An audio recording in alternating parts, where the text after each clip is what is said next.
Room transformation teaching can be extremely extravagant, where you completely rearrange your room, taking furniture out and bringing decorations in. Or it can be simple, where you have just a few key pieces of decoration in order to support your focus. The Amazing Race is a room transformation that I have done on what I would consider a medium level.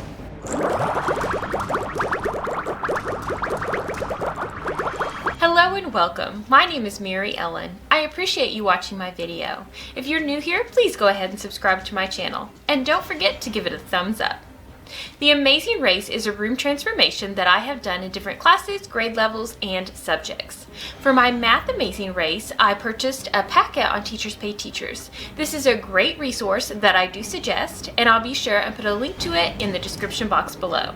For my English Language Arts Amazing Race, I usually focus on theme. This is a challenging concept for many students, and so a room transformation is a great way to review. To prepare for the Amazing Race, I create envelopes for the different tasks or problems. Now within these envelopes, I place 5 copies of each problem. And this assures that there are enough copies for each group and cuts down on any potential wait time. For the problems, I make sure that they are different levels, and this is implemented in order to modify for my students and make sure that everybody is able to answer a question. Now, I personally retrieve most of my questions from the different grade levels on Study Island, as well as vocabulary.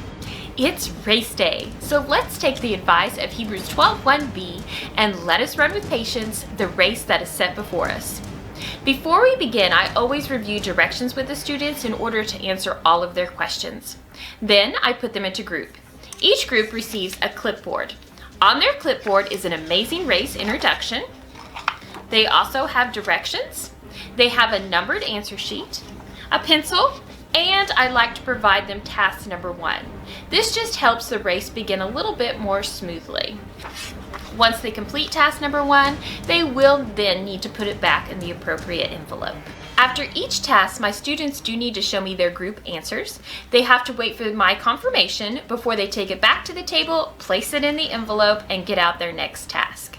Along the way, the students run into several roadblocks and challenges. The challenges are placed into the envelopes. Now, most of these challenges I took from my Math Amazing Race, so these have them doing some physical activities and counting by a designated number. There are several unique roadblocks, and the roadblocks are displayed up on our chalkboard. For one of the roadblocks, my students have to climb into a bat cave, retrieve a bat, and then give it to me. Now, my students have never seen the inside of this bat cave, so they don't know what's lurking beneath. For this area, I took a tablecloth and I draped it over my kidney-shaped table. Then I took the inside of shipping boxes as well as crumpled up paper bags and placed them on top. Finally, my sister took a brown piece of paper, made it look like a piece of wood, and labeled our area. For the inside, I placed several pictures of bats. Some of them were on the floor and others I hung from strings and attached them by taping them on the table. I also placed a bee pillow inside. Each group has to paddle a boat in a raging river for 30 seconds. For this area, I had a 30-second countdown timer on the smartboard. The students just start the timer once they're in the boat. We created our boat from a refrigerator box, and then for paddles, we used yardsticks. I also took a long piece of blue material for our river, and in order to make it look like there were waves, I placed our classroom pillows underneath the material. My students also have to eat a worm.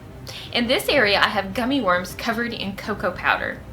Now, my students can't see the worms at first, so they don't know what's in the container.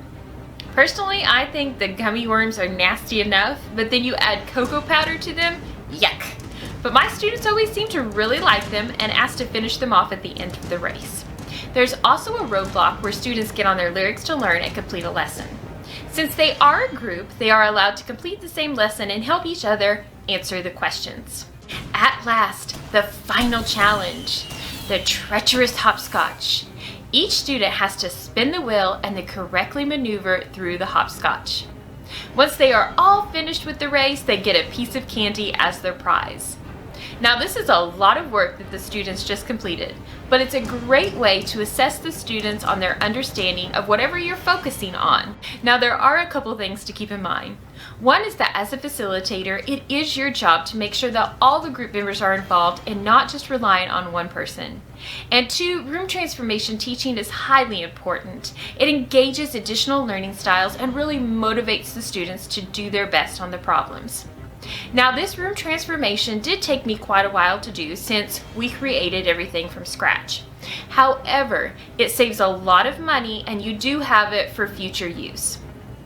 If you enjoyed these ideas within my video and you're thinking about using them within your classroom, please go ahead and give my video a thumbs up and don't forget to subscribe to my channel. Thank you so much for watching, and remember to be proud of your work, productive in your day, and positively joyful.